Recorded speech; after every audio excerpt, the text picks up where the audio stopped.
l'EPS. Étudiant de physique et sportive. Physique et sportive.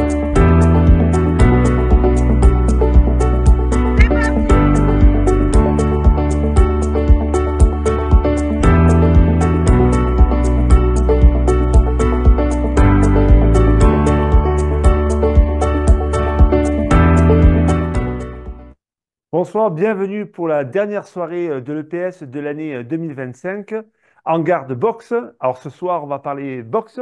Quelle idée bizarre quand même d'enseigner la boxe à l'école. Et quelle boxe d'ailleurs? Boxe française, boxe anglaise, kickboxing, MMA. Des collègues de l'EPS enseignent vraiment une grande diversité. Parler boxe, c'est parler d'une activité sportive. C'est pas parler de bagarre. C'est pas parler de se préparer à la guerre. Parler de boxe, c'est parler d'une activité où on va jouer avec des règles précises, des coups techniques pour toucher l'adversaire. Mais parler de boxe aussi, c'est braver l'interdit. C'est accepter de toucher le corps de l'autre. C'est aussi prendre un coup et le prendre dans une relation de confiance et sans pour autant déborder et vouloir à son tour se venger et le taper. Ce soir, plusieurs invités pour parler de boxe avec nous. La boxe est en pleine expansion avec un taux de pratiquants qui a augmenté. Sur les 3 dernières années, on est à plus de 44% de pratiquants, une féminisation aussi de l'activité. On aura plusieurs invités, plusieurs professeurs de PS que je vous présenterai lors de cette soirée qui sont en ligne. Mais avant de commencer cette soirée, on voulait avoir un petit regard sociologique pour savoir où en sommes-nous de la boxe. Et donc, on est allé à la rencontre d'un sociologue qui ne pouvait pas être là ce soir, Christophe Gobet, et j'ai réalisé une interview de lui à partir d'un article qu'ils ont réalisé dans la revue de l'INSEP. Donc, place à Christophe Gobet sur quelle boxe aujourd'hui dans la société, où en sommes-nous, quel type de pratique, quelle modalité de pratique.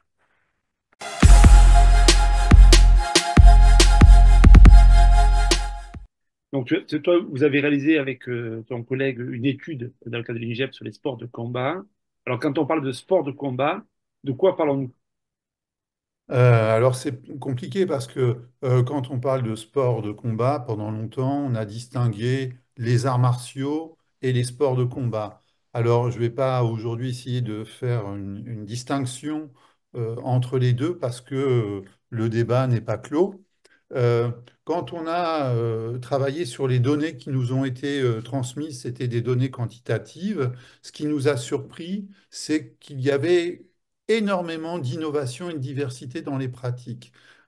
Les sports de combat et arts martiaux, ce qu'on appelle les SCAM, c'est l'un des champs où il y a le plus d'innovation. Donc ces innovations, c'est l'apparition de nouvelles pratiques qui résultent souvent d'hybridation. Certains parlent d'adaptation, c'est-à-dire qu'on prend des pratiques ou des techniques qui viennent d'autres disciplines et qu'on adopte dans une culture disciplinaire différente. De sorte que devant cette diversité de pratiques, on a essayé d'en construire quatre grandes catégories. D'abord, les pratiques boxe, pied-point et déclinaison, parce que c'est vraiment celles qui aujourd'hui connaissent euh, la plus forte, euh, la plus forte progression. Le judo et les luttes, alors fondées essentiellement sur des techniques de préhension. Les autres pratiques orientales extrêmement diverses. Et puis on a été obligé de rajouter, là encore, une autre catégorie avec des nouvelles pratiques qui apparaissent, qui sont plus d'origine occidentale. Donc voilà, on a un panel de pratiques extrêmement large. Entre 60 et 70 pratiques ont été répertoriées. C'est énorme, c'est l'un des champs disciplinaires, hein, les arts martiaux et sports de combat, où il y a une plus grande diversité de pratiques.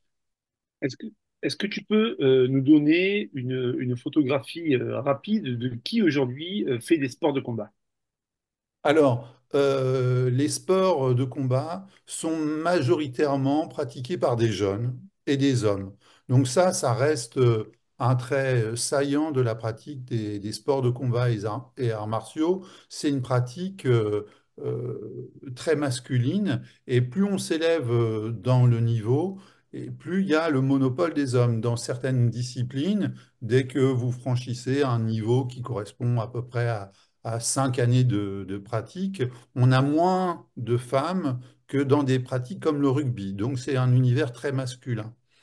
Souvent, ce sont des jeunes et des étudiants, et c'est plutôt des diplômés. Alors, cet effet de diplôme, il faut quand même se méfier parce qu'il y a un effet de génération. Comme c'est aujourd'hui beaucoup de jeunes qui pratiquent ces sports de combat, et notamment les pratiques pied-point, eh bien, comme les générations actuelles sont plus diplômées que les générations précédentes, eh bien, on a un effet de génération qui fait que comme c'est une pratique jeune, bah, c'est une pratique plutôt diplômée. Alors, si on fait un peu un zoom justement sur les modalités de pratique, tu viens de commencer à en parler. Est-ce que on a des pratiques qui sont hors compétition, on va dire plutôt, on appelle parfois des pratiques informelles. Voilà. Comment se distribuent un peu les modalités de pratique? Alors, les sports de combat et arts martiaux, la modalité de pratique reste quand même majoritairement une pratique en club, une pratique licenciée. Alors, là, les chiffres peuvent paraître pas si élevés que ça, mais par rapport à d'autres disciplines, c'est quand même un trait marquant. Ce sont des pratiques qu'on fait en club la plupart du temps, hein, dans des structures adéquates, même s'il y a l'essor aujourd'hui de nouveaux espaces de pratique, euh, parfois des pratiques chez soi devant l'écran, mais malgré tout, c'est des pratiques qui restent majoritairement des pratiques de club dans un cadre fédéral. Autre chose qu'il faut noter, c'est que aujourd'hui, beaucoup de pratiquants d'arts martiaux sont des pluripratiquants. Et ça, c'est une grande rupture par rapport à avant. C'est-à-dire que le modèle selon lequel je suis attaché à un club et je suis attaché à un maître et à une discipline, eh bien, il tente à décliner au profit de pratiques multiples. C'est-à-dire qu'on peut faire du karaté, on peut faire du MMA, on peut faire donc et les arts martiaux sont un des champs des pratiques sportives où il y a une plus grande diversité de pratiques, hein, de tête. En moyenne, cette enquête montrait que les gens interrogés pratiquaient à peu près 7 activités différentes. Hein, c'est sur la base déclarative. Dans le champ des arts martiaux et sports de combat, c'est 12 activités différentes. Ça s'explique Hmm. aussi par le fait que souvent, ce sont des gens qui sont issus de milieux sportifs et de familles sportives. Alors justement, tu viens de commencer à révéler un certain nombre de formes de pratiques. Si on fait un zoom plus particulier sur ce que vous avez nommé dans l'enquête les box pieds-poings, quelles mutations vous constatez, vous avez pu analyser ces dernières années? Est-ce que tu arrives à dégager des grandes lignes? Alors, on a été obligé de faire une catégorie spécifique sur les pratiques pieds-poings parce qu'elles sont en plein essor et elles condensent en quelque sorte les tendances que je viens de décrire. C'est-à-dire que dans les disciplines pieds-poings, il y a le développement de nouvelles pratiques hybrides comme le MMA, hein, c'est le plus connu. Il y a aussi donc des gens qui pratiquent de la boxe, mais qui pratiquent d'autres disciplines à côté. Et c'est vraiment une discipline, enfin ces disciplines sont en plein essor. Donc c'est vraiment un trait marquant. Il y a aussi une diversification du public des pratiques de boxe. Euh, C'est-à-dire que le modèle qu'on a souvent en tête de la boxe comme un sport populaire, notamment la boxe anglaise, c'est un modèle qui est complètement en déclin, puisqu'aujourd'hui, ces nouvelles pratiques hybrides qu'on peut mélanger avec du gym tonique, avec des pratiques de préhension, etc., elles attirent de nouveaux publics bien plus diplômés et qui viennent de milieux beaucoup plus favorisés. Donc le modèle de la boxe comme tremplin social pour les milieux populaires même si ça existe encore, ça reste confidentiel. Euh, il y avait un livre qui était paru sur la boxe il y a une dizaine d'années qui chiffrait à peu près à 12 000 pratiquants de boxe anglaise en France. On voit bien que ça a connu un essor important, mais du fait même de cette hybridation et du fait des transformations des modalités de pratique. Donc, dans les mutations, dans l'article, vous faites référence aussi à un modèle patriarcal qui est en train de s'effacer, l'idée du maître qui peu à peu disparaît, et vers une diversité aussi beaucoup plus importante de types de pratiques, notamment aussi l'entrée des femmes. Tu peux nous dire un petit peu ces grandes évolutions? Alors, l'entrée des femmes, c'est un fait, mais c'est plutôt sur des pratiques hybrides, hein, du gym boxing, des pratiques comme ça qui apparaissent régulièrement. Je suis désolé, j'ai un message qui vient d'arriver. Euh, donc, il y a des pratiques comme ça qui apparaissent régulièrement. Euh, Ce qui est pour moi plus marquant, c'est vraiment euh, l'essor de ces pratiques dans les milieux plus bourgeois et surtout un nouveau discours qui accompagne ces pratiques. C'est-à-dire que, euh, par exemple, les travaux de Jérôme Bauchet sur la boxe montrent que dans les milieux populaires, boxer, c'est apprendre à résister, c'est apprendre à faire front à la violence sociale. Aujourd'hui, quand on apprend à boxer, par exemple, en centre-ville, quand on apprend à boxer dans les grandes écoles, ça s'accompagne d'un autre discours avec des pratiquants qui disent, bah voilà, faut apprendre à se battre pour faire face au capitalisme ou même euh, à l'école normale supérieure, des étudiants pratiquent le MMA en disant, on va devoir être les élites d'un monde sans règles, il faut qu'on apprenne à se battre avec une pratique où il n'y a pas de règles.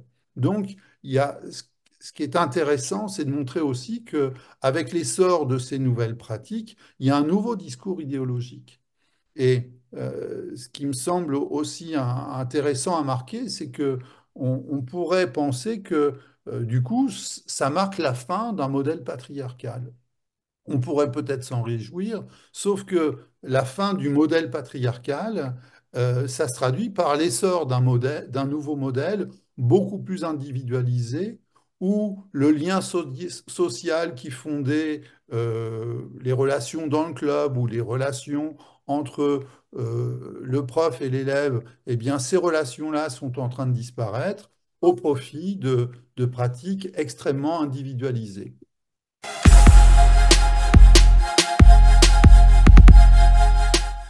Avec nous sur le plateau, on a plusieurs invités, on va dire sur le plateau, soit en direct en ligne, soit qui sont connectés. Donc, on accueille connecté pour commencer Fanny Richaud, qui est de l'Académie d'Aix-Marseille. Alors, on a beaucoup de Marseillais ce soir. Ne croyez pas parce que je suis d'origine de Marseille, je fais du lobbying pour que les invités viennent tous de Marseille. Ce n'est pas toujours le cas. Sur le plateau, en direct avec nous, on a aussi Sébastien Coste, qui est aussi professeur de PS à l'Académie de Marseille. On a Florence Liprandi, qui est de la professeure de PS au SUAPS à Grenoble, de l'Académie de Grenoble, et qui devrait nous rejoindre aussi. On a Claire Dramé, qui est professeure de PS dans l'Académie de Créteil, mais surtout qui est aussi championne du monde en savate. Et elle ne devrait pas tarder à nous rejoindre dans quelques instants. Alors, peut-être première réaction là, de nos invités par rapport un peu à ce paysage de la boxe et son regard sociologique de la boxe. On a entendu Christophe Gobet, et d'ailleurs, merci de partager le lien. Christian, si tu peux partager le lien à la fois dans le chat, mais aussi sur les réseaux sociaux de l'article de l'INJEP. Comme ça, nos auditeurs pourront poursuivre un peu plus loin la lecture de cet article-là. Christophe Gobet revient un peu sur deux éléments, à la fois une hybridation. Alors, en fin de soirée, on abordera avec toi, Sébastien, cette question du MMA et la place du MMA à l'école. Ce sera une première, un peu un premier débat, un échange autour de cette question-là. Mais sur l'idée de ce type de pratique hybride, pied-point, aujourd'hui, on est peut-être de plus en plus. Est-ce que vous constatez ça, beaucoup plus de pieds-points qui émergent, des pratiques plus hybrides et on commence à sortir un peu de finalement, on enseigne la boxe anglaise ou la boxe française. Comment vous percevez ça? Et peut-être deuxième question aussi, très liée à celle-là, cette question de la féminisation avec ces dernières années surtout, hein, sur les deux, trois dernières années, où on voit une augmentation de la pratique des filles. Est-ce que vous percevez ça aussi là où vous êtes, que ce soit dans le sport scolaire ou peut-être par ailleurs dans le monde fédéral? Alors, peut-être on commence avec Fanny, si tu veux bien te lancer sur comment tu perçois ça. Oui, alors bonjour à tous. Donc moi effectivement j'enseigne la boxe, différentes boxes, que ce soit dans mes cours de PS ou également au sein de l'association sportive. Et oui, il y a un développement effectivement de ce qu'on appelle les sports de combat pied-point, que ce soit dans le milieu fédéral ou aussi à l'école. Il y a vraiment une démocratisation de ça et différentes boxes avec des règles des fois des changements peut-être un petit peu infimes au niveau du règlement, mais qui fait que beaucoup de personnes, des filles notamment, et d'autres élèves s'intéressent à ces pratiques parce qu'elles peuvent correspondre à un public très large. Selon les qualités de chacun, chacun peut y trouver son compte, que ce soit du kawan, du kickboxing, du muay thai, voilà, chaque particularité, la boxe française. Après, à nous enseignants d'avoir en fonction de ces particularités et ces petites adaptations, parce que c'est vraiment des petites adaptations réglementaires, à faire des choix par rapport à notre public. C'est ça qui est important. Et du coup, moi, je trouve que ça intéresse de plus en plus les filles. J'ai un nombre de licenciées filles. Moi, ça fait 18 ans que j'enseigne. J'ai toujours eu une association sportive, boxe, et j'ai de plus en plus de filles qui s'inscrivent. Même une majorité de filles maintenant. Merci Fanny. Alors, on va peut-être basculer côté STAPS, SUAPS, pardon, chez les plus grands, chez les étudiants. Est-ce que, donc, bonsoir Florence. Oui, J'ai cru comprendre que bonsoir. tu es professeur de PS de l'Académie de Grenoble. Est-ce que tu constates aussi cette mouvance, on va dire, chez les étudiants et étudiantes, que ce soit cette hybridation et cette féminisation quelque part? Alors, la féminisation, oui, parce que j'ai énormément d'étudiantes qui s'inscrivent en boxe. Alors, au SUAPS, on propose en boxe, on propose que de la boxe française, parce que je suis la seule, du coup, à enseigner cette discipline et c'est ma spécialisation. Donc, voilà. Mais autrement, on a pas mal d'arts martiaux aussi qui marchent bien. Effectivement, on sent bien que des fois, il y a un décalage entre les motivations et l'image que se font les étudiants de la boxe, avec justement cette hybridation dans les réseaux sociaux, enfin, tout ce qu'ils voient à côté, et et la pratique de la boxe française, puisque c'est la boxe que j'enseigne. Et donc à nous de jouer sur ce décalage pour peut-être effectivement réfléchir à enfin parler des différentes boxes qui existent et et voilà. Mais c'est vrai que on sent bien qu'il y a une grosse motivation en tout cas. Et et puis du coup, récemment, l'expérience que j'ai, c'est que on a, avec mon collègue qui enseigne le Jiu-Jitsu, on a proposé en animation de fin de semestre une hybridation entre boxe et Jiu-Jitsu qui a très bien fonctionné. Alors un petit peu à notre façon à nous. Donc il m'a fallu moi que je réfléchisse au niveau de la boxe française pour adapter des coups qui pourraient ensuite enfin, correspondre à tout ce qui peut y avoir après en percussion, préhension. Et puis, mon collègue s'est penché sur ensuite la suite avec le travail au sol, etc. Donc, on a vécu un petit peu cette hybridation à la demande des étudiants, on s'est plongé dedans et pour leur proposer quelque chose, effectivement, d'hybride qui correspondait à leur motivation. On aura l'occasion de revenir dans la soirée un peu sur ces différentes boxes et, pour essayer de mieux comprendre ce qu'on peut faire, pas faire, les règlements. Bon, pas dans le détail parce on n'a pas le temps, mais au moins pour avoir un peu de lisibilité. Sébastien, toi aussi, la tendance que tu observes sur ces pratiques hybrides, quel regard tu portes?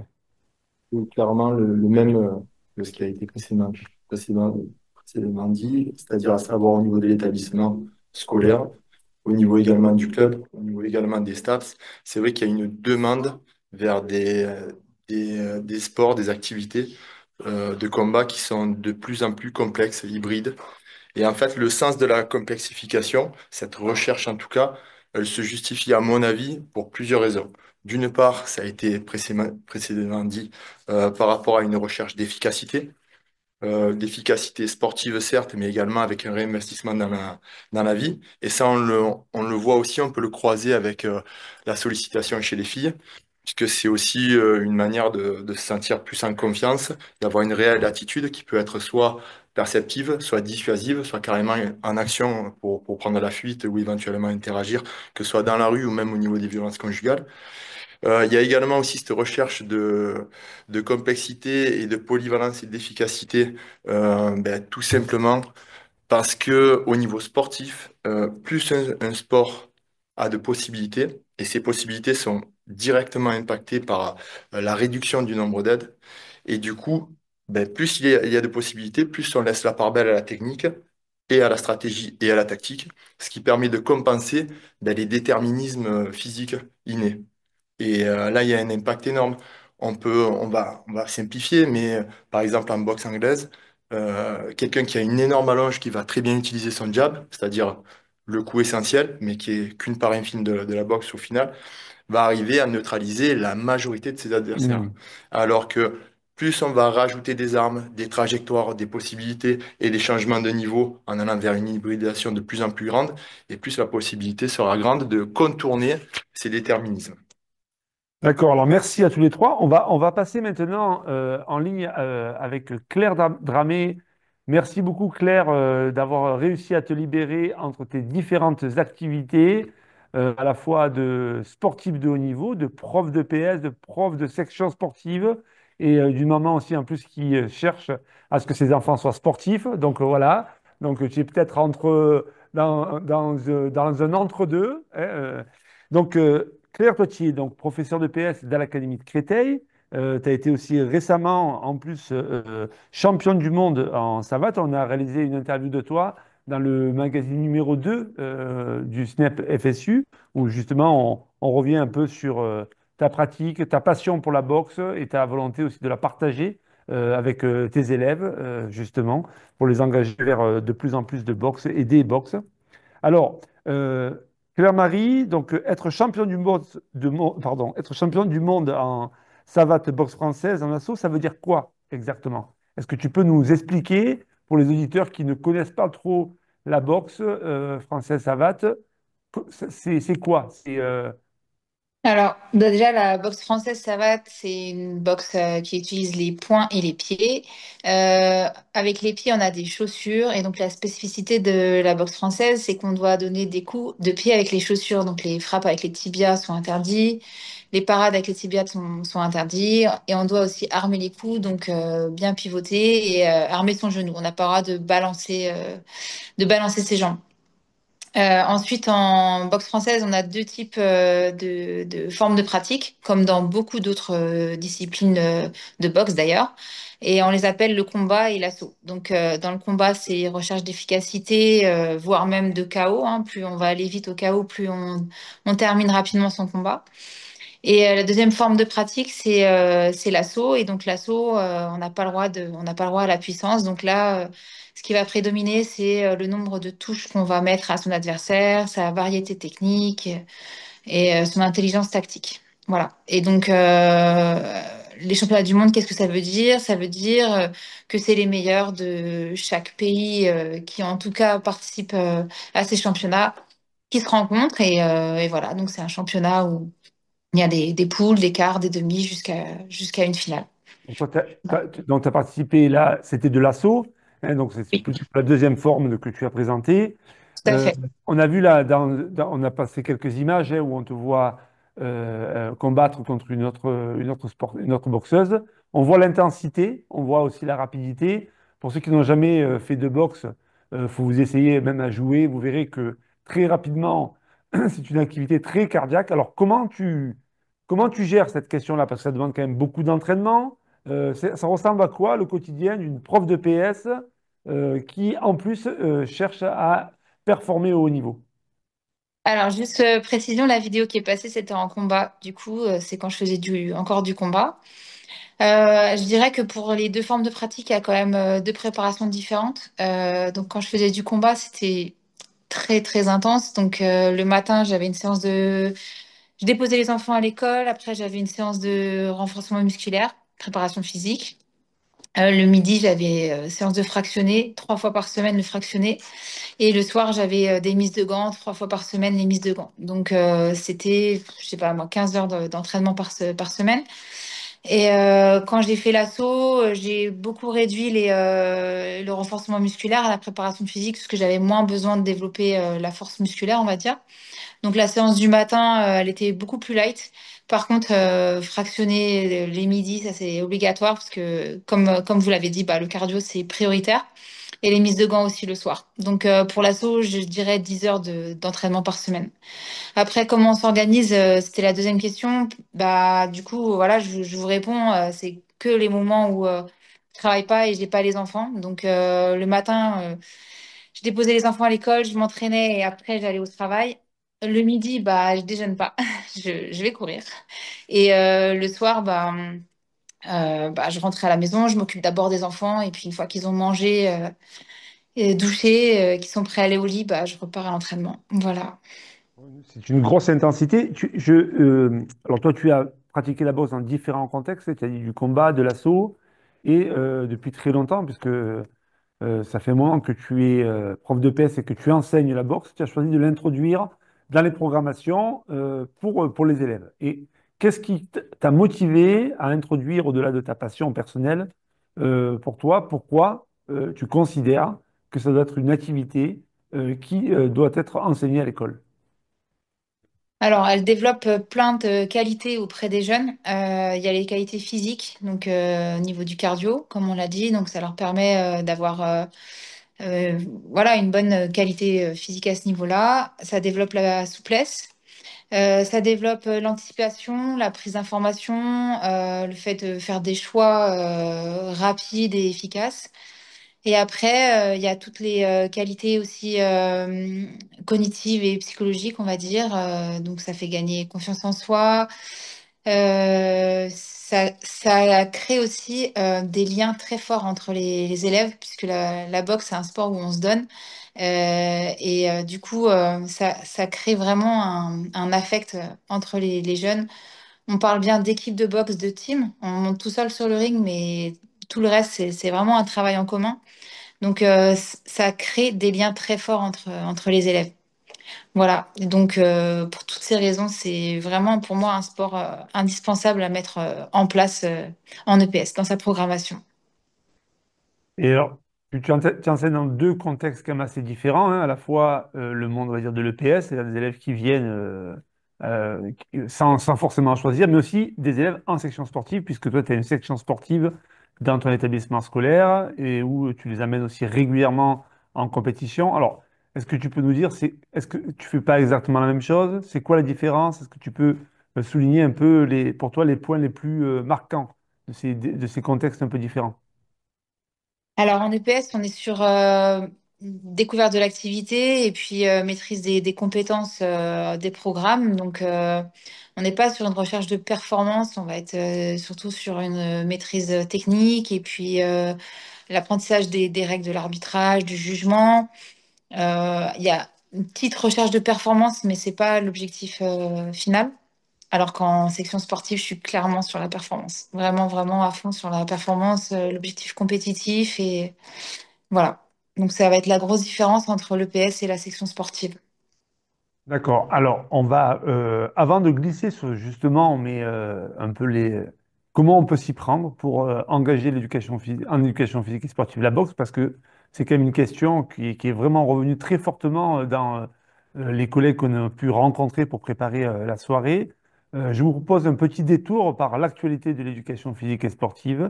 On est allé à la rencontre d'Angelco Zvedrin, qui est au secrétariat national du SNEP-FSU, et donc place à l'actu de l'EPS.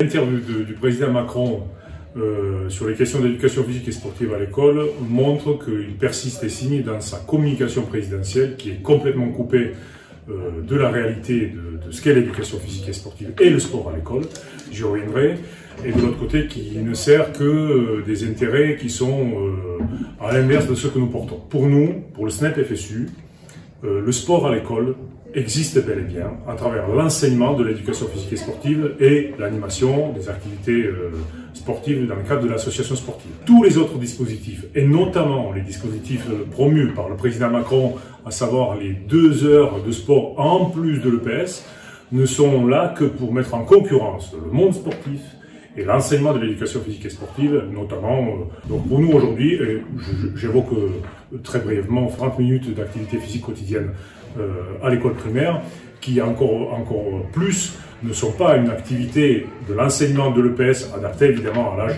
des élèves et des enfants dans le premier degré, d'un enseignement digne de ce nom, mais bien une organisation de la bougeotte sur les 30 minutes, ce qui ne veut absolument rien dire compte tenu de la lourdeur de ce qu'est l'enseignement de l'EPS, premier et second degré compris. L'ancien directeur de l'UNSS, M. Giraud, a été remercié par le ministère dans un contexte où, depuis plusieurs mois, le SNEP-FSU, faute d'avoir été entendu aussi bien par monsieur le directeur national que par le ministère, a fini par appeler à sa démission. Je tiens à le préciser parce que c'est plutôt rare dans nos mots d'ordre, puisque nous estimons que ce sont les politiques menées et pas forcément les personnes qui sont là pour les appliquer, qui doivent être regardées de près. Une fois que nous avons dit ça, la profession, qui est la nôtre, avec le SNEP-FSU, son syndicat, a réussi à obtenir le départ de ce directeur. Ce que nous attendons aujourd'hui, je veux dire de façon très claire, est évidemment ce que nous attendions déjà de la part de l'ancien directeur, à savoir, et donc du ministère, un changement de politique radical. L'UNSS et les AS, enfin le sport scolaire, pour le coup l'UNSS, doit être au service des élèves pratiquants avec leurs enseignants et enseignantes d'EPS dans le cadre des AS et des rencontres officielles de l'UNSS. Ces dernières doivent être l'objet d'une attention particulière. Tous les efforts, y compris budgétaires, que nous demandons un doublement du budget de l'UNSS, doivent être orientés pour permettre le développement de la rencontre dans le cadre du sport scolaire, donc de l'UNSS, de manière à le faire vivre, puisque historiquement, c'est ça qui est le secret de sa grande réussite. Donc aujourd'hui, nous avons M. Serfati nommé le nouveau directeur national de l'UNSS.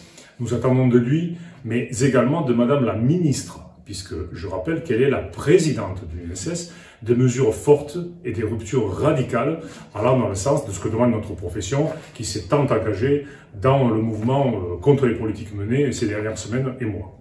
Concernant les mobilisations autres, je dirais plus générales, sur des dossiers qui dépassent le strict cadre professionnel nous concernant, nous pouvons noter d'abord la FSU et ses syndicats, dont le SNEP-FSU, prennent leurs responsabilités sur les différents dossiers qui nous concernent, la fonction publique, sans laquelle, pour nous, il n'y a pas de service public de qualité, bénéficie d'une attention et des volontés de mobilisation très particulières de notre part. Il y a une première journée le 13 mai. Il y a l'idée de développer la prise de conscience à la fois des agents des fonctions publiques, mais aussi des usagers de façon la plus large possible, de la nécessité de maintien, voire du renforcement de la fonction publique à tous les niveaux, dans tous ses aspects, de manière à renforcer les services publics d'éducation. Parce que tout affaiblissement de l'une est également, à terme, l'affaiblissement de l'autre. D'autres dossiers que nous pourrions mentionner, évidemment, la question de la réforme des retraites. Aujourd'hui, la FSU, ses syndicats, au sein de l'intersyndicale, nous avons la responsabilité, nous engageons notre responsabilité dans la création d'un mouvement le plus massif, le plus unitaire possible, à l'image de celui qui a existé il y a 2 ans, au moment des grandes mobilisations, puisque nous pensons d'abord qu'il est possible d'avancer et de gagner sur ce terrain. Nous pensons que les idées que nous avons portées, qui ont été soutenues par des dizaines de millions de Français, sont toujours d'actualité. Ces mêmes nos concitoyens ne sont pas opposés à ces idées. Ce n'est pas parce que le gouvernement, dans une volonté totalement antidémocratique, est resté sourd face à ces exigences qu'aujourd'hui, ces exigences deviennent caduques et valides du point de vue social-démocratique. Nous espérons que notre profession s'engagera aux côtés de son syndicat SNEP FSU et de sa fédération, la FSU. Je le dis encore une fois, au sein de l'intersyndicale, je l'espère la plus large possible, dans l'ensemble de ces mouvements qui sont en train de se développer, non seulement cette fin d'année, mais évidemment, je pense, à la rentrée prochaine, en septembre 2025. Il ne faut pas oublier un des signes de la mobilisation de notre profession, dans un laps de temps très court, la pétition contre la diminution de l'indemnité journalière en cas d'arrêt maladie à 90%, qui est censé générer beaucoup d'argent et d'économies sur le dos des salariés, a recueilli déjà plus de 70 000 signatures, ce qui est un signe qu'au sein de la fonction publique, les agents et agentes sont très concernés par ces questions et conscients des enjeux à la fois pour nos métiers, mais aussi pour notre pouvoir d'achat et évidemment, in fine, la qualité du service public.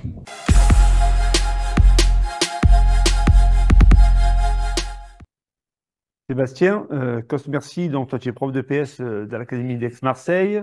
Alors, Christophe Gobet nous a parlé de boxe pied-point. Ça a été repris par plusieurs d'entre vous. Est-ce que tu peux nous aider un peu à mieux comprendre, c'est-à-dire dans cet univers de la boxe pied-point, comment ça se passe entre full contact, boxe anglaise? On a entendu aussi des sports comme Muay Thai, Kung Fu. Bon, est-ce que tu peux aider un peu les auditeurs dans cet grand univers des boxe pied-point à décrypter un peu tout ça? Alors, pour être le plus clair et concis possible, on va parler de... Déjà, on va faire le distinguo entre arts martiaux et sport.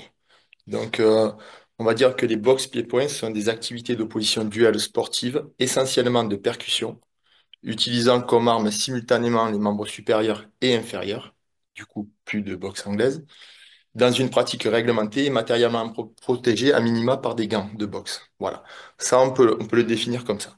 Et ensuite, il y a tout un continuum à travers 3 filtres. Le premier filtre, ça va être les cibles. Il va y avoir plus ou moins de cibles visées.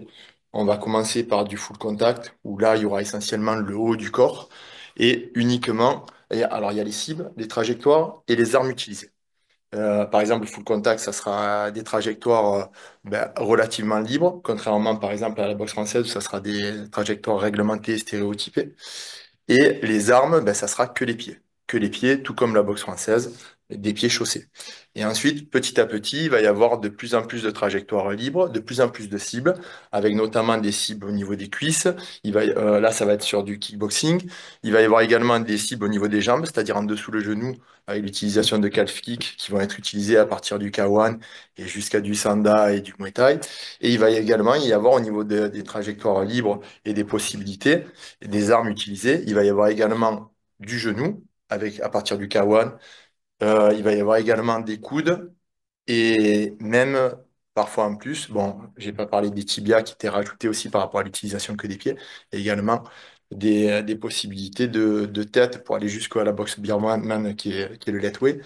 Et entre-temps, il y a même l'utilisation de projections à partir de la boxe chinoise, c'est-à-dire du Sanda, où on va pouvoir projeter jusqu'au Muay Thai. Donc j'ai essayé d'être le plus concis possible. Bon, ça fait vraiment beaucoup, beaucoup de boxe. Dans toutes ces boxes-là, cet ensemble-là, est-ce que on retrouve des grandes caractéristiques communes? Alors, j'avais envie de te dire, et est-ce que du coup, le champ 4 se justifie? Est-ce qu'on retrouve aussi des caractéristiques communes entre toutes ces boxes et le tennis de table? Parce que visiblement, c'est le même champ. Alors oui, on va être dans un premier temps consensuel. On va retrouver effectivement la notion d'affrontement, la notion de technique, et on va retrouver également la notion de tactique et de stratégie. Ça, c'est clair. Par contre, ce qui est un énorme changement, en tout cas à minima au niveau des possibilités, c'est que là, on intervient directement avec son corps. Donc en termes de motricité, c'est énormissime et on impacte directement sur le corps de l'adversaire. Donc ça veut dire qu'il y a énormément d'enjeux en termes de prise de conscience d'autrui. Sans tomber dans une dérive un peu à la Fitch, mais si on ne prend pas conscience d'autrui et qu'on ne le considère pas comme un individu aussi fragile que nous-mêmes, eh bien, on va risquer de l'endommager. Donc, au niveau de tout ce qui est citoyenneté, au niveau de tout ce qui est responsabilité, que ce soit dans les rôles, mais également dans son statut de combattant, ben, forcément, il y a des enjeux qui sont énormes. Et j'estime que c'est assez majeur et malheureusement, il y a peu de place pour enseigner les sports de combat dans ce champ 4 qui est un fourre-tout, où on a voulu peut-être un peu minorer et faire en sorte que toutes ces activités soi-disant masculines soient recentrées dans ce champ 4 pour laisser la part à d'autres champs. Mais force est de constater que c'est pas si masculin que ça, en tout cas au niveau des sports de combat, puisque c'est de plus en plus plébiscité par les filles. D'accord, merci. Alors, quelle boxe enseigner à l'école? Peut-être on va commencer par toi, Claire, parce que je sais qu'après tu dois nous quitter lors de cette soirée. Toi, tu as commencé à évoquer hein, que tu avais fait un choix particulier dans ce que tu enseignes en éducation physique et sportive. Alors, moi, ma question, c'est la question aussi que je poserai un peu à chacun d'entre vous sur cette soirée.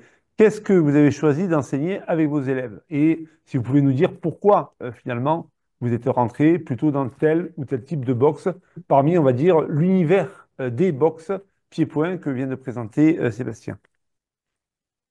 Oui, alors moi du coup au départ j'ai choisi la boxe française, c'est ma discipline, c'est celle par laquelle je suis rentrée dans le monde des sports de combat. Et en EPS, on enseigne uniquement la boxe française. Par contre, avec ma section, je fais du kick et je fais de la boxe anglaise. Et je vais même plus loin parce que mes jeunes, je les emmène aussi bah, en fédéral. Et en fédéral, ils font aussi le full. Et pourquoi pas le K1. Voilà, donc on va dire que j'ai pas de... Je rentrais par la boxe française, mais aujourd'hui, j'ai plaisir à étoffer mes enseignements.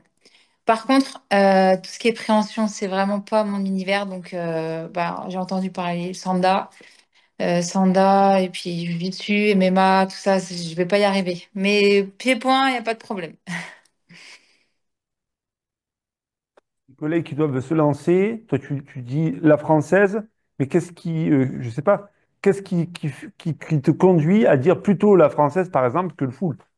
Non, je dirais pas plutôt la française. Maintenant, en fait, moi, je suis rentrée par la française parce que c'est la première discipline pied-point que j'ai découvert. Et d'ailleurs, j'ai découvert à l'université. Voilà, c'était enseigné au STAPS. C'est comme ça que j'ai découvert cette activité. Et aujourd'hui, avec l'expérience, franchement, le kick light, c'est vraiment pas mal parce que c'est beaucoup moins réglementé en termes de technique des jambes et c'est tout aussi réglementé en termes de maîtrise de la puissance. Donc, il n'y a pas de mise en jeu de l'intégrité physique des jeunes. Donc, c'est une très, très bonne alternative en discipline pied-point. Parce que du coup, oui, on peut balancer ses coups, on peut mettre des frappes tibiales et forcément, ça facilite le travail pour les jeunes. Voilà. Kick light, est-ce que tu peux nous dire ce que c'est? Le kick light, du coup, c'est du kickboxing dans sa forme d'assaut. En assaut, on contrôle les touches et on n'a pas le droit de mettre de puissance. Voilà. Donc, l'assaut, en fait, c'est adapté au milieu scolaire. C'est très, très adapté au milieu scolaire. Et je dirais même plus loin, c'est adapté jusqu'à 16 ans, en fait, jusqu'à ce que le jeune il se construise qui développe un peu sa force musculaire. Et passé 16 ans, si le jeune vraiment se spécialiser dans la forme de pratique du combat, là, il va en club et il n'y a pas de problème.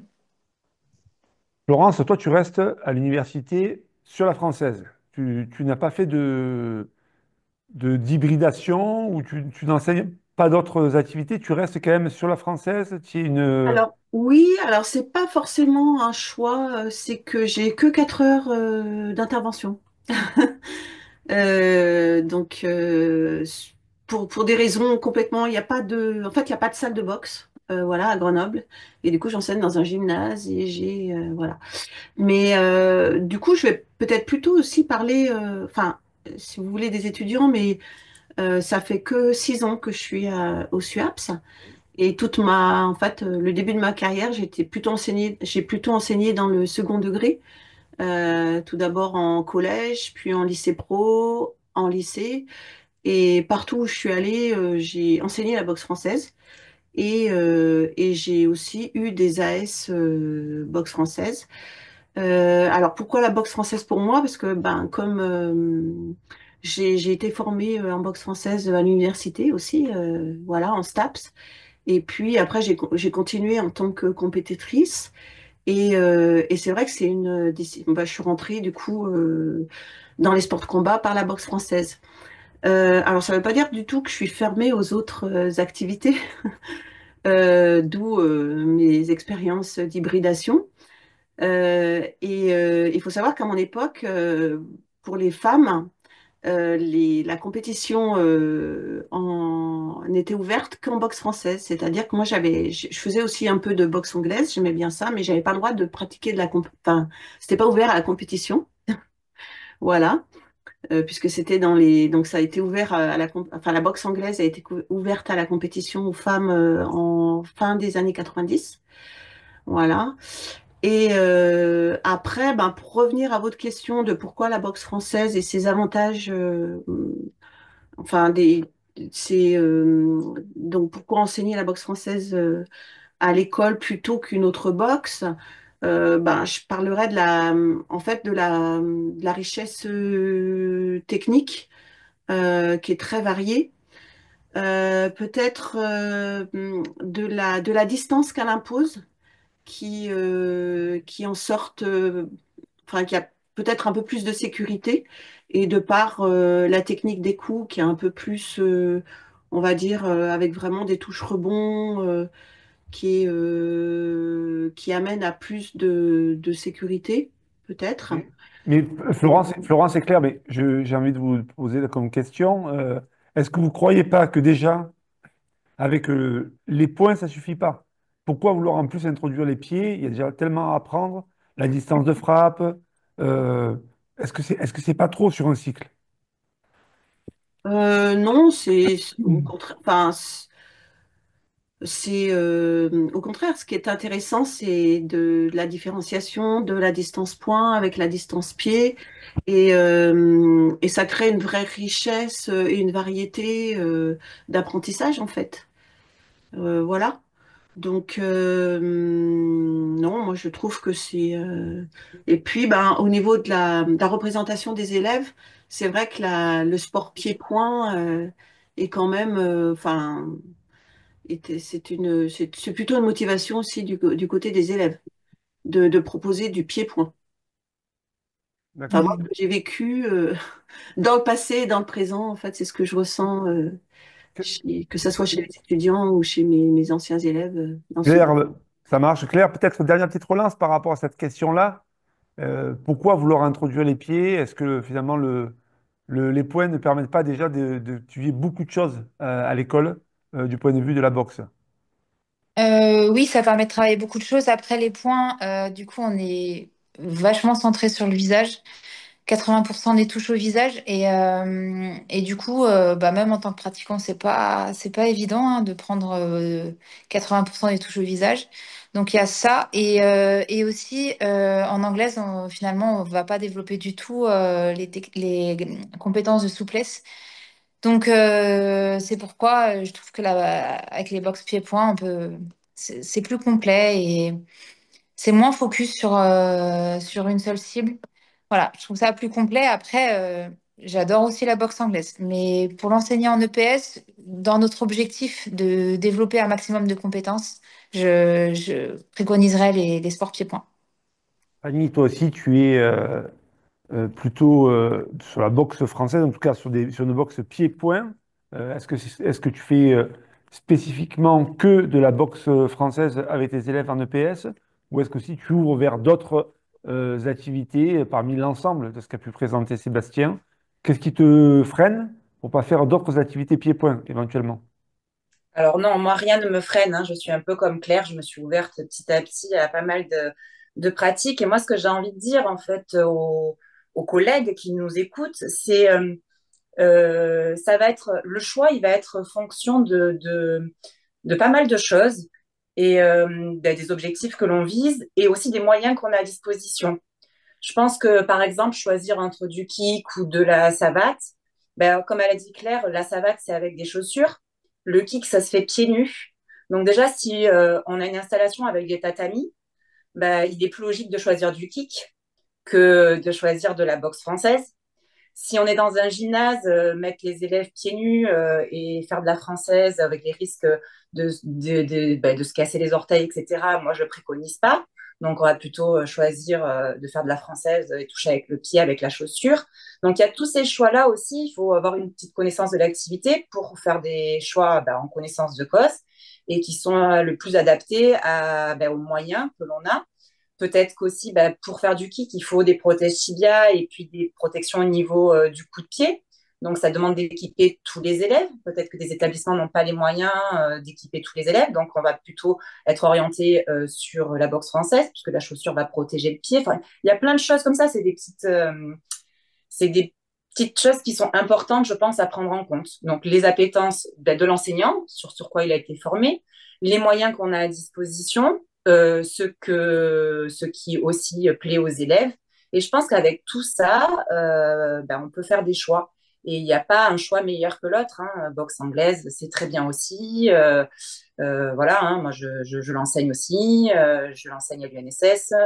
Je fais partie de la CMN aussi de boxe anglaise. Donc voilà, tant que ça reste éducatif de l'assaut, comme on a dit, que ce soit en kick light, que ce soit en boxe anglaise, donc boxe assaut éducative, ou en boxe française, peu importe. Moi, je suis ouverte à toutes ces pratiques-là. Voilà. Alors toi, Sébastien, tu es avec des élèves en EPS sur un choix de boxe particulier, parce qu'après, en même temps, vous dites ça, mais vous êtes un peu tous spécialistes de boxe.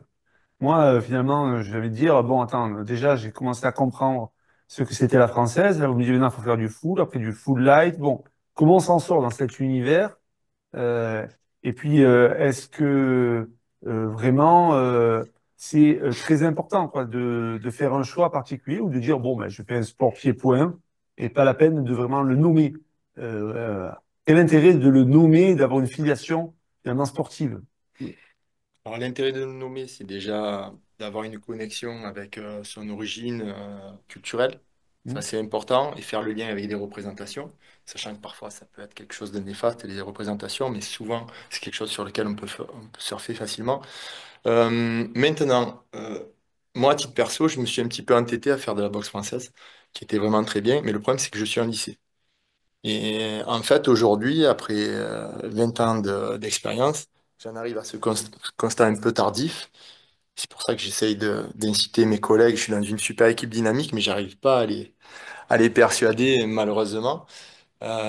C'est qu'en fait, alors, évidemment, comme l'ont dit les collègues, il n'y a pas de solution miracle. Ce qui est sûr, par contre, c'est que plus on va les former tôt, et plus la boxe française sera facilitée. Pourquoi? Parce qu'il y a une telle contrainte réglementaire et du coup, ça va la rendre extrêmement porteuse sur l'ensemble des autres sports pieds-points, grâce notamment au déplacement qui va être vraiment adapté à toutes les autres formes de déplacement, grâce également à la notion de distance qui va être optimisée. Et ensuite, on peut passer sur les autres sports pieds-points. Par contre, quand on l'enseigne un peu plus tard, cette contrainte réglementaire pose un frein dans la progression et surtout dans le sentiment de compétence et ça crée un peu de frustration chez les élèves, Quand tu parles de contraire alimentaire, tu parles de l'armée? notamment armées, les frappes de profil, etc. J'ai entendu, donc tout ça, en fait, c'est obligatoire de fonctionner ainsi. Donc c'est extrêmement porteur dans la formation, mais du coup, ça crée une pratique qui est extrêmement hachée. En tout cas en lycée, quand on est formé un peu plus tard. Et du coup, dans un cycle de PS, les élèves sont souvent frustrés. Alors que commencer par du kick, lorsqu'on l'enseigne plus tard, et essentiellement dans ce cas-là, ça permet une pratique avec beaucoup plus de volume, qui n'est pas haché, et avec un sentiment de frustration qui n'existe pas et un sentiment de satisfaction qui arrive beaucoup plus tôt. Et c'est mon petit constat personnel. Évidemment, c'est discutable, bien sûr, et j'aurais tellement aimé que mes collègues les laissé pour voir comment, avec des non-spécialistes, ça pouvait être rendu. En tout cas, ce qui est sûr, c'est que certes, nous sommes spécialistes, mais moi, par exemple, les premières années en EPS, j'ai plutôt été un mauvais enseignant parce que j'avais un prisme qui était essentiellement orienté sur une pratique un peu fédérale et tout. Et j'ai constaté avec certains collègues non spécialistes que la plupart des créations, par exemple, le passage par un SAS, par du permis de boxer, ça vient des travaux des collègues de la région parisienne. Ça vient de la rivière et Cossard, et ce sont des non-spécialistes à la base. Mm. Donc attention, être non-spécialiste dans l'enseignement de l'EPS, ça peut être un atout. Et notre travail serait quand même de continuer à fournir des documents pédagogiques, des démarches, euh, et voire même des formes d'évaluation, et surtout proposer des SAS intermédiaires, que ce soit des permis de boxer, que ce soit des formes de pratique avec des thèmes un peu variés, afin de justement permettre cet accès facilité. Non spécialistes qui se sont quand même cultivés dans l'activité, comme tu l'indiques, et Évidemment. l'affiliation de l'activité, et qui ne sont La pas, plus grande qualité, voilà, ça reste quand même ils le ont- travail et la sont pas réflexion allés, perso. voilà, qui ne sont pas sortis en Tout à dehors fait. du champ. Alors, on va remercier Claire Dramé qui a un impératif et qui va devoir nous laisser. Donc, merci beaucoup Claire pour cette soirée et pour ton interview. Avant de continuer, de vous relancer, petit crochet, petit détour, petite pause par un carnet de l'EPS. On est allé interroger un collègue sur qu'est-ce qu'il fait lui du point de vue de la boxe et ça va nous commencer à nous lancer autour d'une autre question parce que quand on a préparé cette soirée de l'éducation physique sportive, deux constats très forts de la part des collègues. Le premier, les collègues disent moi je ne ferai pas boxe parce qu'avec les élèves là où je travaille, ça va dégénérer. Les élèves, ils ne bougent pas, ils bougent dans tous les sens. Si en plus je leur donne la permission de se taper dessus, alors là, je ne vais pas les contrôler et ça va être le feu dans ma séance. Deuxième constat ou deuxième remarque, plutôt à l'inverse. Non, mais moi, les élèves, ils ont trop peur, ils n'arrivent pas à s'engager et j'ai des séances où finalement, ils ne boxent pas. Alors, comment on peut s'en sortir? Et donc, vos points de vue, vos regards. Mais avant, carnet de l'EPS.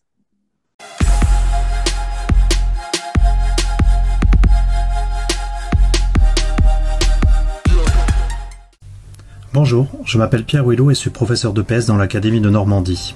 Le constat de l'enseignement de la boxe française met en avant des freins face aux dérives potentielles de l'APSA, souvent liées à la sécurité des élèves. Cette activité est souvent perçue par ces derniers comme violente ou agressive dans leur représentation initiale.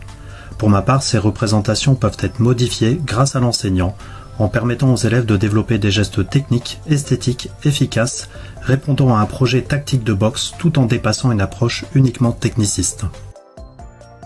Mon approche de la boxe française scolaire se structure autour de plusieurs leviers didactiques, dont l'entrée technique par les jambes et l'engagement de l'élève par le savoir s'entraîner. Le règlement et les fondements culturels de la boxe française imposent à nos tireurs de fournir des touches techniquement correctes pour qu'elles soient validées. Dans ma séance, la phase de savoir s'entraîner occupe environ un quart du temps. Elle place les élèves face à des choix de mobiles d'entraînement peu nombreux déjà vécus en classe. Ces mobiles d'entraînement orientent ensuite les tireurs par 2 ou 3 avec un observateur juge dans des situations de coopération, de semi-opposition ou encore d'opposition à thème pour développer les apprentissages technico-tactiques. Ce dispositif laisse une marge importante de liberté aux élèves, liberté apparente cadrée. Il favorise une meilleure gestion des émotions et des incertitudes chez les élèves dans l'entraînement et assure le développement et la stabilisation des habiletés techniques par la répétition nécessaire aux apprentissages. Comment ce savoir s'entraîner oriente-t-il l'action des élèves dans ma classe lors d'une première séquence d'apprentissage en boxe française? De manière synthétique, les élèves vivent avec l'enseignant des situations dites outils, qu'ils pourront réutiliser à l'identique ou en modifier quelques variables pour répondre à un mobile d'entraînement. Sur le temps du savoir s'entraîner, cette même situation peut être choisie par les élèves pour renforcer d'autres coordinations motrices, comme le chassé frontal, latéral, le revers ou encore les enchaînements. Dans le savoir s'entraîner, les élèves affinent leurs gestes techniques dans des situations de coopération, mais ils font également le choix de situations outils de semi-opposition, comme celle-ci pour stabiliser les gestes techniques d'une part en assaut et mettre en lumière l'efficacité des jambes pour toucher à distance et servir le développement de la pensée tactique. C'est également un moment privilégié pour l'enseignant pour insister sur les critères de réalisation des techniques en boxe française. Enfin, les situations outils d'opposition à thème augmentent le degré d'incertitude et sont souvent priorisées par les élèves dans leur choix pour s'entraîner. Sur ces vidéos, deux situations outils différentes sont utilisées. L'une vise à placer toute technique de jambe et l'autre consiste à mettre en œuvre ses combos personnels sur l'adversaire.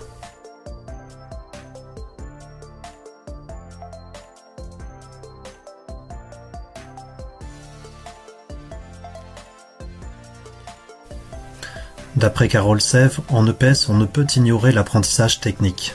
Cette assertion illustre parfaitement les apprentissages moteurs en boxe française et répond aux exigences du règlement technique en vigueur dans cette activité. Le savoir s'entraîner est pour ma part l'une des clés pour développer les habiletés motrices des élèves en boxe française. Ce dispositif offre une grande richesse et peut s'inscrire dans un cycle plus large en intégrant la verbalisation des ressentis des élèves, la justification de leurs choix à partir d'observables et la régulation de leur entraînement, avec pour dessein le développement de nouveaux pouvoirs moteurs en EPS.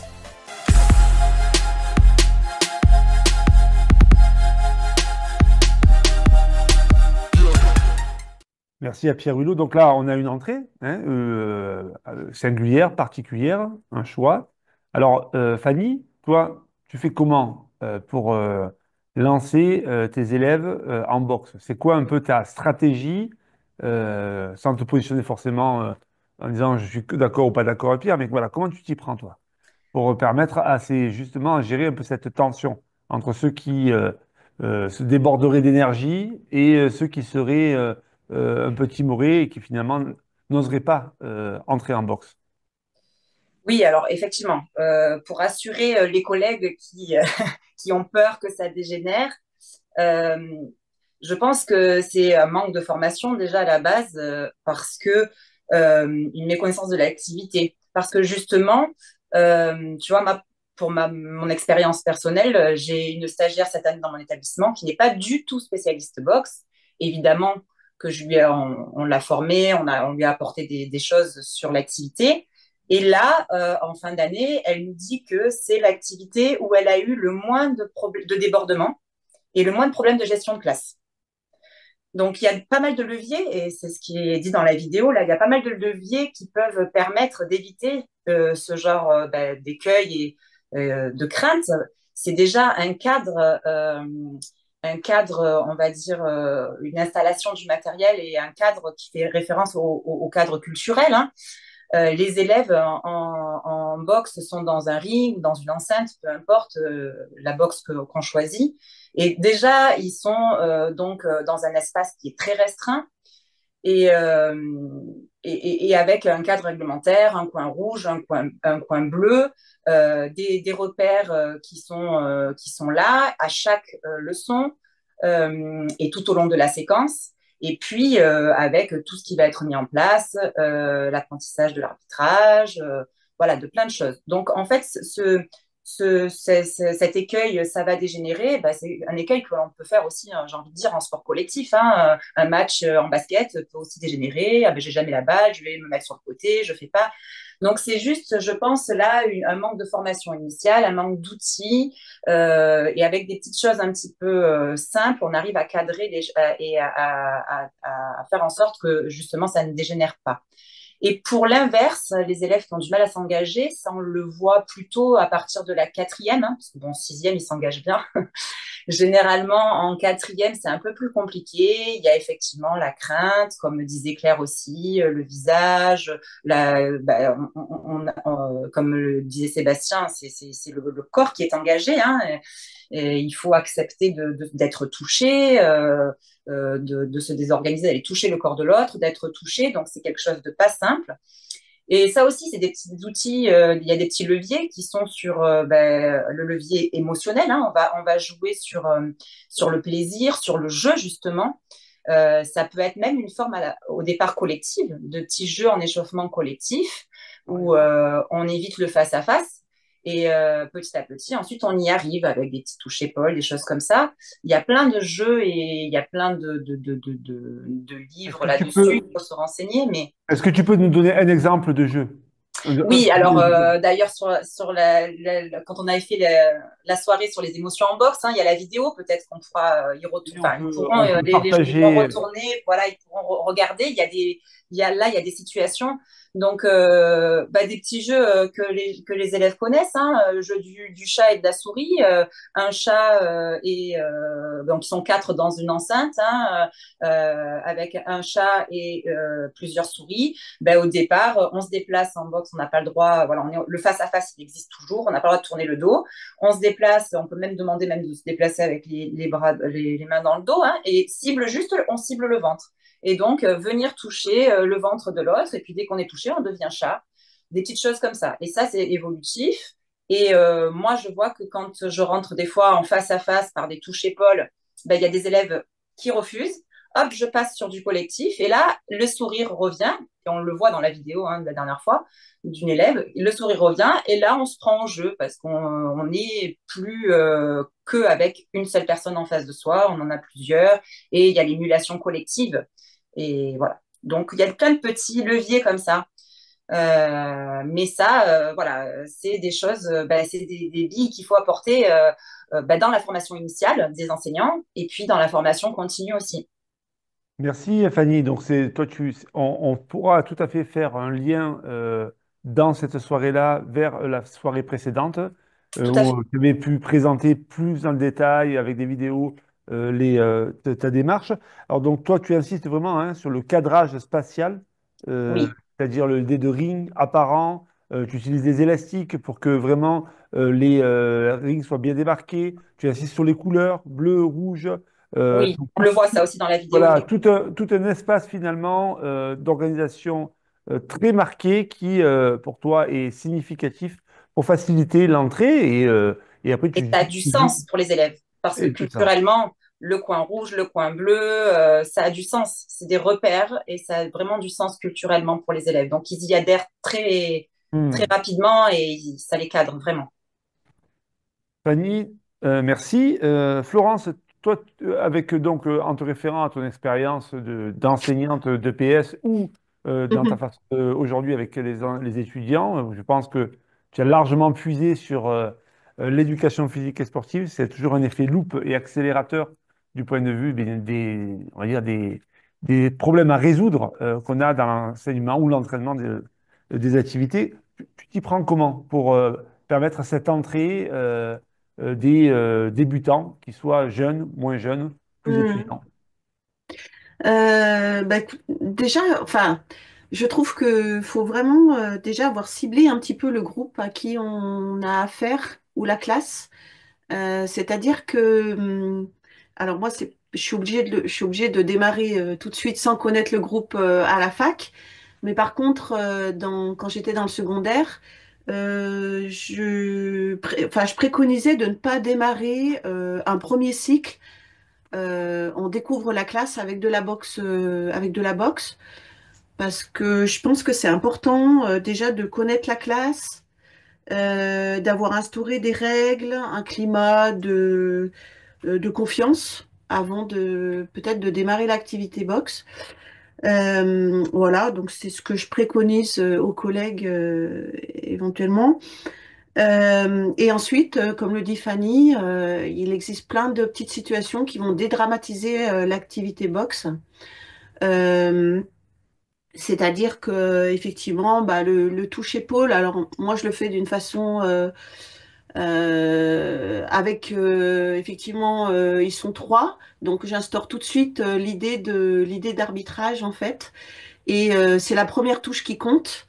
Donc en fait, dès que je suis touchée, je deviens arbitre, etc. Donc j'ai pas aussi, on va dire sur des élèves qui veulent surenchérir ou etc. Je change tout de suite de rôle. Dès que je suis touchée, hop, je sors, je deviens arbitre. Donc, je peux récupérer, je peux observer, et puis ça me permet de mettre tout de suite en place cette notion d'arbitrage et d'observation en fait de ce qui se passe aussi. Effectivement, on est dans des groupes de trois. Et puis, ce sont des petites situations aussi qui font comprendre aux élèves ou aux étudiants, c'est quoi la boxe en fait. Et faut être malin, c'est-à-dire que là, dans l'idée du toucher-épaule, ce que j'appelle le jeu de l'escrimeur, on n'a qu'une arme, c'est-à-dire un point. Et donc, on ne peut pas trop se protéger à part en se déplaçant. Donc là, c'est ce qu'on fait découvrir aux élèves. Ensuite, on peut toucher, ben, on a le droit de toucher qu'avec le devant du poing. Donc, on découvre bah, tout ce qui est direct, tout ce qui est crochet, les cibles autorisées, les cibles interdites, voilà. Mais tout en jouant effectivement, en ayant une opposition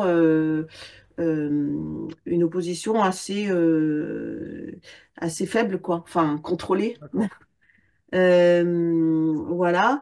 Le fait Alors, aussi d'avoir. oui, vas-y, vas-y. Non, non, allez-y. Non, non mais je voulais peut-être enchaîner sur le lycée. Donc toi, Sébastien, tu es en lycée. Tu es en lycée avec des gamins qui bougent pas mal. Hein. C'est pas un lycée calme du centre-ville de Marseille. Est-ce que un peu ces mêmes petites démarches, tu rentres par du jeu, tu touches épaule? Est-ce que ça marche avec des lycéens? Comment tu t'y prends, toi, avec les lycéens? Alors, pas trop de jeux. Et par contre, c'est vrai que même si c'était un bon choix, moi j'aime bien commencer par l'activité boxe. Commencer une année, alors que je ne les connais pas encore. Et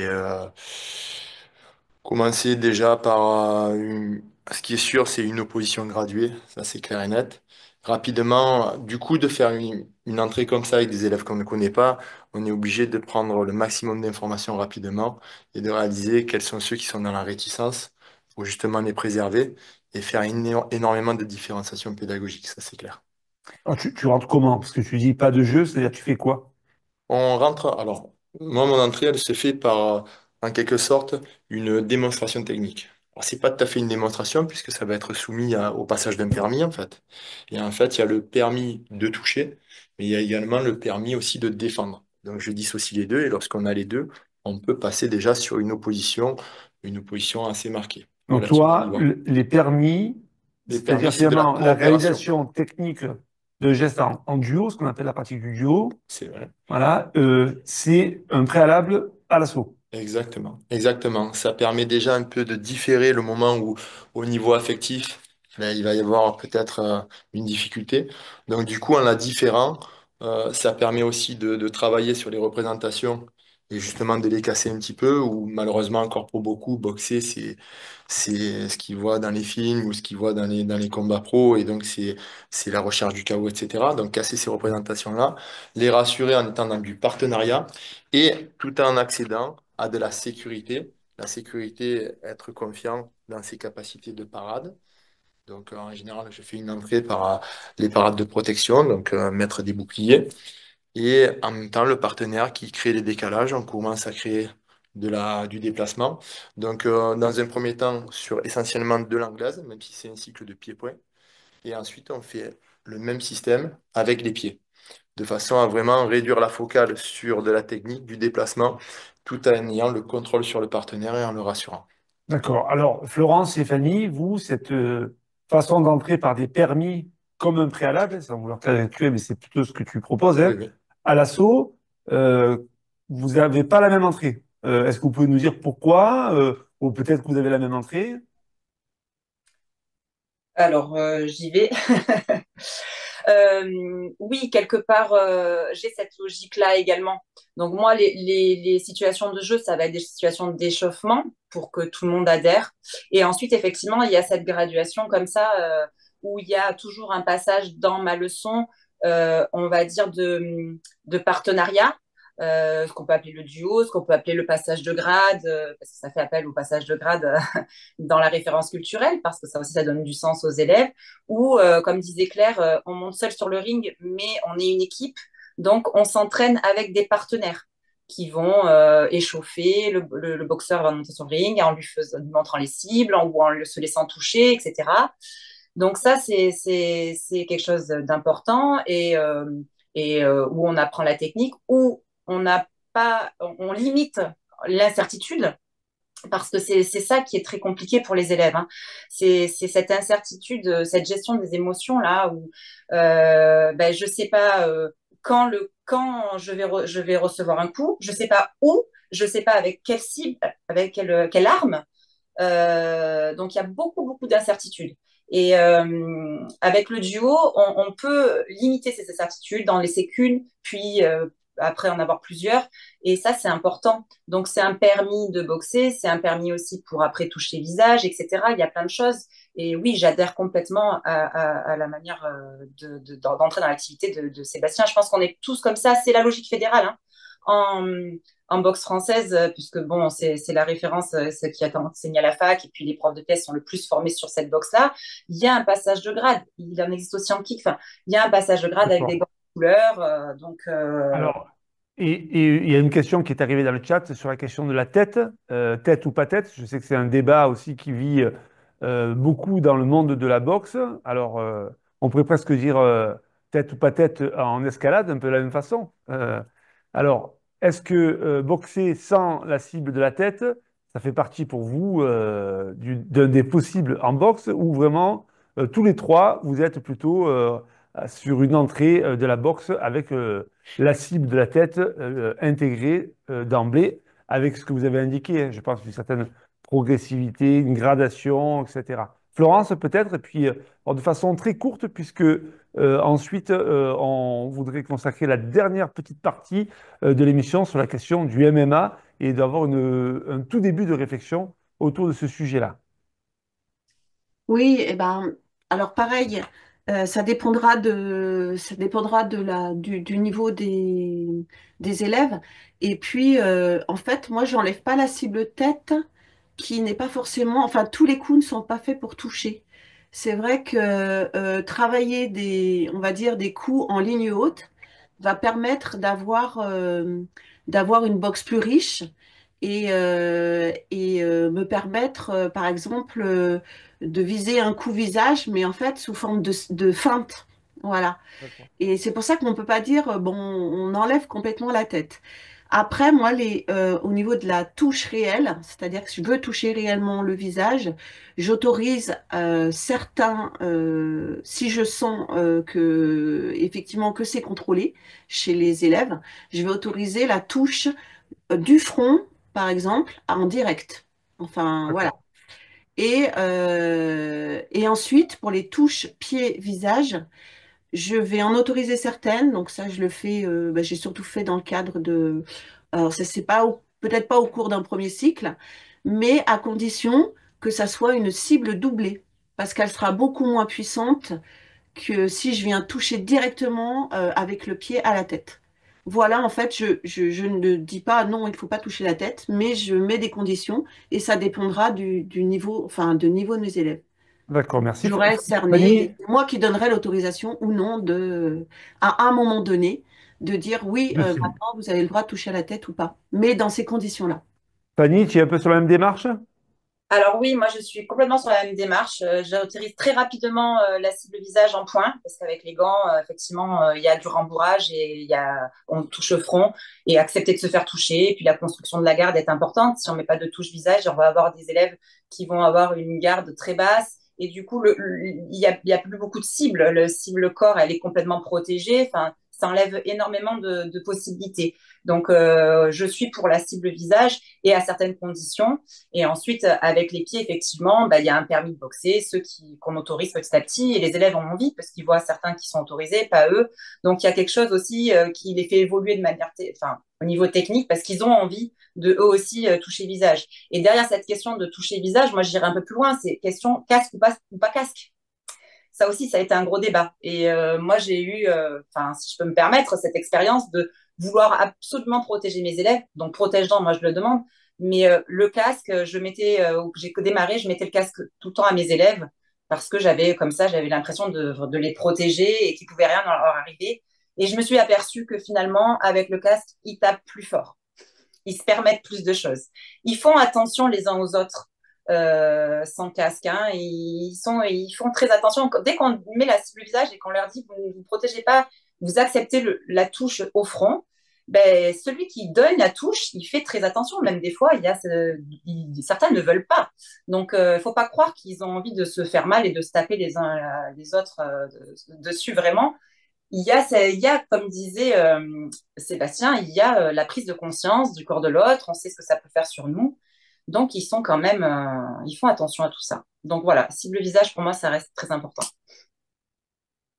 Merci. Alors, est-ce que finalement, lorsqu'on prône l'émancipation, ce que tu viens d'indiquer, c'est-à-dire bousculer l'ordre établi, accepter de donner un coup à la tête, alors que globalement, on a entendu du point de vue de la morale et puis de ce qu'on peut toujours entendre de ne pas taper à la tête, est-ce que c'est pas aussi un enjeu fort de l'éducation physique à faire vivre à nos élèves, de pouvoir donner un coup à la tête, prendre un coup, et sans pour autant basculer dans la colère, l'énervement, mais d'être dans cette maîtrise-là. Alors, justement, la maîtrise des coups qu'on donne, on a aujourd'hui tous en tête un certain nombre d'images où les coups sont donnés, y compris au sol. On va vers le MMA. Alors, faut-il avoir du MMA au sein de l'école? Alors, Sébastien, toi, tu as commencé à explorer cette réflexion autour du MMA. Qu'est-ce qu'on peut enseigner de la MMA à l'école? Et avant d'avoir un peu ton regard sur ce sujet-là, qui mériterait sans doute d'être prolongé, un petit détour par l'écho des luttes. Émilie nous amène quelque part en France.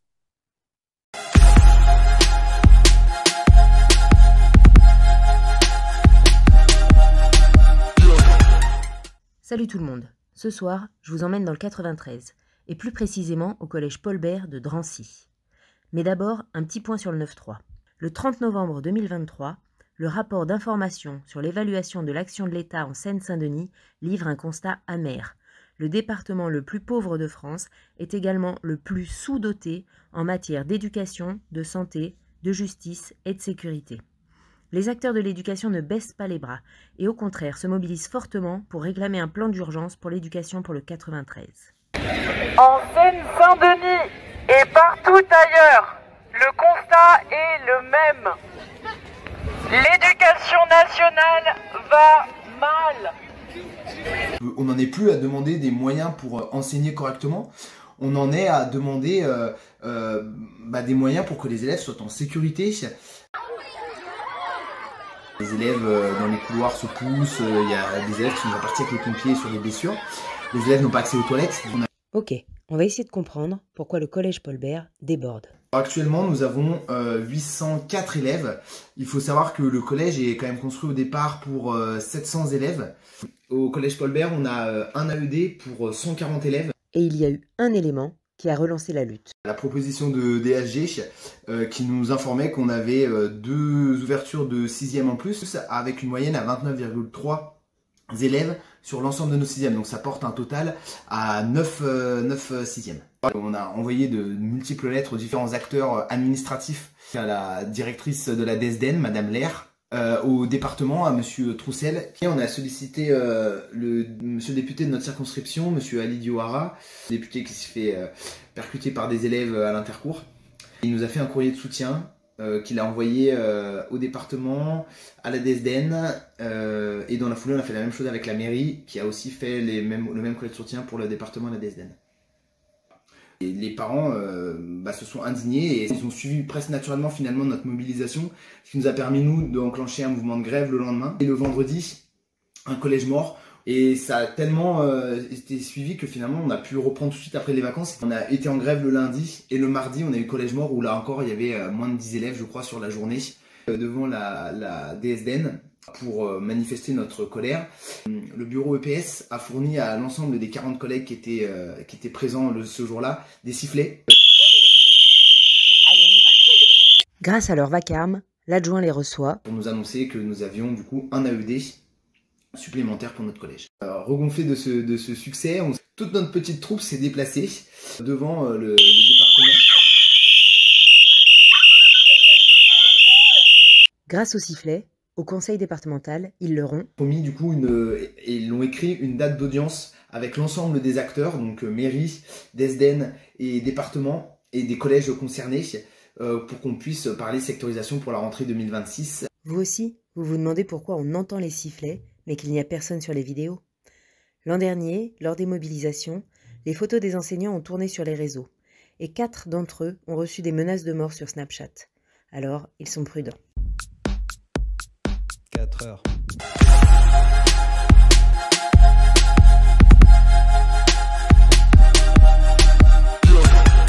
Bon, un débat qui est qu'une amorce avec toi, Sébastien, sur la question du MMA à l'école et en éducation physique et sportive. À quelles conditions? Donc le MMA aujourd'hui, on voit qu'il y a une explosion totale de la pratique, hein. Et puis surtout aussi les jeunes, les ados regardent des vidéos en veux-tu en voilà de MMA. Donc ils vont sans doute solliciter les profs de PS. Monsieur, on fait du MMA, madame, on fait du MMA. Quelles sont les conditions pour qu'on puisse imaginer enseigner le MMA? Est-ce que tu peux nous éclairer un peu? C'est quoi le MMA? Est-ce qu'il faut forcément être sur un KO de l'adversaire? Est-ce que c'est ce que toi tu proposes à tes élèves, donc du coup, en cours? Donc voilà. Alors, qu'est-ce que le MMA? Déjà, c'est un mix des arts martiaux. Donc, en fait, c'est aller à la quintessence de chaque art martiaux, À chaque art martial pour justement prendre ce qui est utile selon le contexte donné. Donc il y a un véritable enjeu de culture, de technique, de recherche tactique et tout. Et par rapport à ça, en fait, ce qui est sûr, c'est qu'il faut dissocier le MMA professionnel, qu'on voit à la télé avec de l'ultra-violence, enfin, même si c'est pas de la violence, mais c'est clair que ça peut choquer quelqu'un qui n'est pas aguerri, un néophyte. Mais maintenant, comment l'enseigner dans le cadre scolaire? En fait, évidemment, ça reste dans la culture qu'on a vue au niveau des sports de percussion, c'est-à-dire la nécessité du contrôle, la nécessité de partenariat sur la plupart des phases qui seront des phases d'apprentissage, et sur l'opposition, être sur de l'assaut, donc sur les phases de percussion. Et en plus, on va y rajouter, en fait, il y a trois phases, c'est-à-dire le striking, la phase de percussion, la phase de lutte et la phase de combat au sol. Durant ces trois phases, en fait, pour moi, il n'y a pas que trois phases, il y en a six, puisqu'il y a également les phases de transition qui sont à privilégier à un niveau supérieur. Et en fait, l'idée, c'est de profiter. Alors, moi, certes, je l'enseigne en session sportive, donc ça veut dire avec des élèves qui sont motivés et des élèves qui en font au moins 4 heures par semaine, plus la S, on est pas loin de 7 heures par semaine. Donc, c'est hors cadre, même si on arrive à de très bons résultats au bout de quelques mois. Maintenant, comment l'enseigner dans le cadre de l'EPS? Il faudrait le voir dans une perspective de parcours de formation, en fait. Il faudrait effectivement qu'il y ait l'ensemble de l'équipe qui s'engage pour enseigner dans le CA4 les sports de combat. Et dans ces sports de combat, avec un continuum, avec de la percussion, avec une initiation à la boxe française, voire au kick, et en parallèle, une initiation au jeu de lutte. Alors, quand je parle de jeu de lutte, c'est au cas où ça se prenne dès le cycle 1, cycle 2, au niveau des écoles maternelles et primaires, et glisser sur de la lutte à mi-hauteur, du judo, généralement au sol avec des transitions de projection, de partenariat, etc., et glisser vers jusqu'à de la lutte réelle. Donc l'idée, c'est de pouvoir enseigner une séquence d'enseignement de chacun de ces sports, de ces APSA, et pour, au final, à la fin du collège, en troisième, proposer une pratique de mixte. Moi, j'appelle ça le mélange d'arts martiaux éducatifs, le MAME. Et en fait, ça peut être fait en fin de collège, en troisième, ça peut être fait en terminale, après avoir enseigné chacun de ces deux sports-là en seconde et en première. Et voilà, dans le cadre d'une pratique vraiment cohérente, d'une programmation d'équipe, c'est quelque chose qui est, je pense, accessible. Alors, pas besoin d'être un grand spécialiste, loin de là, mais avec une structuration, et là, c'est à nous de faire ce travail-là, de produire des outils, d'aider dans l'accompagnement, de proposer des séquences d'enseignement à peu près formatées, on permettra peut-être à la profession de se lancer là-dedans et de répondre à une demande qui est forte, d'autant plus que les enjeux citoyens sont énormissimes. Et contrairement à ce que diront les détracteurs, qui sont au final surtout de grands ignorants, ce n'est pas un choc de valeurs, bien au contraire. Ça serait des valeurs qui seraient en totale concordance avec nos valeurs éducatives qu'on a à l'éducation nationale et dans notre société. Et on doit vraiment s'appuyer là-dessus au lieu d'aller à l'encontre. On a pris beaucoup trop de retard là-dessus et il y a de réels enjeux et il faut qu'on s'en empare. Merci beaucoup. Alors, dans le cas de cette soirée, c'est très court et sans doute qu'il faudrait qu'on prenne un autre rendez-vous avec aussi un certain nombre d'éducateurs de MMA, dont certains sont aussi profs de PS, des combattants MMA, pour essayer de poursuivre et d'approfondir cette thématique et ce sujet. Je pense que ça pourrait être effectivement passionnant. Là, ce que j'entends, c'est que ça résonne beaucoup avec ce que nous, on peut défendre, c'est-à-dire l'idée d'approfondissement en éducation physique sportive. On a au SNEP l'idée de proposer au moins une activité d'approfondissement sur un curriculum qui soit sur 3 cycles, Et pour nous, c'est une des conditions importantes pour que l'éducation physique soit, ait un impact, on va dire, plus important que simplement voir la surface des choses et avoir une transformation. D'autant plus qu'en termes de sens, souvent on parle de sens, mais là, ça serait une concrétisation de tout ce qu'on apprend, une finalité. Et donc, ça irait dans ce sens-là, effectivement. Merci à tous les quatre, tous les cinq, tous les six, si on prend l'ensemble de nos invités, à toute l'équipe aussi des soirées de l'EPS pour cette saison 2025. Fabrice, toujours aux commandes face à moi, qui est le responsable technique, le conseiller des contenus. Merci beaucoup, Fabrice. Et Manu aussi qui est là, toujours le qui-vive sur les vidéos, les caméras. À Dominique en ligne sur les réseaux sociaux. Ce soir, Christian sur le chat, mais souvent aussi c'est Claire qui est avec nous. Toute une équipe pour permettre d'avoir pour nos téléspectateurs une soirée, des soirées de l'EPS qui soient avec une qualité qui soit de plus en plus au rendez-vous, nous l'espérons. N'hésitez pas à nous envoyer des idées pour la saison prochaine, de thèmes, de sujets, peut-être à programmer, hein, le MMA, d'autres activités pas encore traitées, des thématiques plus générales. Merci encore aussi à tous nos intervenants et intervenantes de cette année, de cette saison passée, qui nous ont permis d'avoir des soirées riches. Dernière petite rubrique de notre soirée, la partie kiosque. Alors pour ce soir, j'ai choisi des ouvrages, notamment pour commencer deux BD. Deux BD, une première qui est assez vieille, qui a presque 10 ans, mais qui a marqué énormément le manga japonais. Très gros succès au Japon. Ashita no Joe aux éditions Glénat. Il y a 10 numéros. C'est l'histoire d'un jeune boxeur, Joe Yabuki, qui est un jeune voyou et qui vient d'échouer dans le quartier d'Edoya. Et donc Danpei, qui est un entraîneur, voit en lui un futur boxeur. Et donc on va découvrir les aventures de ce jeune boxeur. Une belle rencontre à la fois avec la boxe, mais aussi avec l'univers des mangas. Une autre BD tout aussi intéressante aux éditions Futuropolis, À l'ombre de la gloire, de Denis Lapierre et Aude Samada. Alors c'est l'histoire d'un terrible destin de juste avant la guerre, un récit qui commence par le combat de Victor, qui est juif tunisien, et qui va, lors de la nuit de cristal à Berlin, combattre contre Ernest Weiss, qui est vraiment une caricature de l'arien allemand. Destin croisé et tragique se succèdent. Un boxeur passionné qui ira jusqu'à défier l'ordre nazi dans son dernier combat. À découvrir. Alors, plutôt littérature jeunesse, maintenant pour les petits, Corps de fille. Agathe qui est en quatrième, à travers la boxe et ses relations avec sa mère et ses camarades de collège et son meilleure amie Sofiane, elle va prendre conscience des situations, des remarques apparemment anodines ou des préjugés sexistes. Elle trouve refuge dans la boxe, prend confiance en elle et s'approprie son corps. Elle devient prête à les combattre. Un beau premier roman à destination des adolescentes. Et je pense, Sébastien, ça fait énormément écho à ce que tu as évoqué sur le sens de la pratique aujourd'hui pour un certain nombre de femmes dans la société. Autre livre de littérature jeunesse qui vient travailler et déconstruire des clichés sexistes qu'on peut avoir, Brindille de Rémi Coujon, aux éditions Milan. Brindille est une petite fille, une petite fille de sa famille.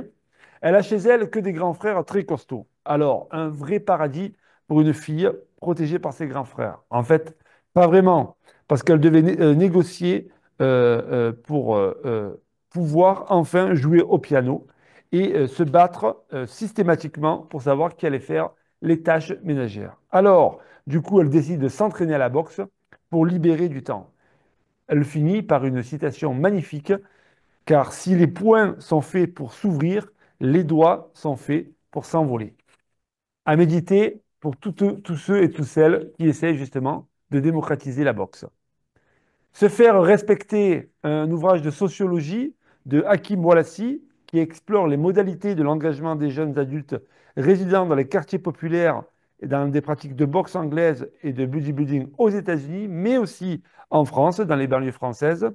Ethnographie des sports virils dans les quartiers populaires. Et on va vous partager un lien sur la revue EPS et Société d'une interview qu'on a réalisée et qu'on a remis à jour dans une version augmentée pour la soirée de ce soir. Et pour finir, le dernier né dans les sites et les créations du centre EPS Société, le site du centre EPS Société, mais attention, versus primaire, un site où les enseignants d'éducation physique et sportive auront plaisir à partager avec leurs collègues professeurs des écoles pour les inciter à oser et défendre et développer l'éducation physique à l'école primaire. Un site aussi où nous, professeurs de PS dans le secondaire, on pourra piocher et picorer nombre de situations pour permettre des entrées ludiques dans le jeu avec nos élèves. Merci beaucoup à tous et à toutes et à très bientôt pour une saison 6 l'année prochaine pour des thématiques nouvelles. Et merci encore à nos auditeurs et auditrices. Bonne soirée!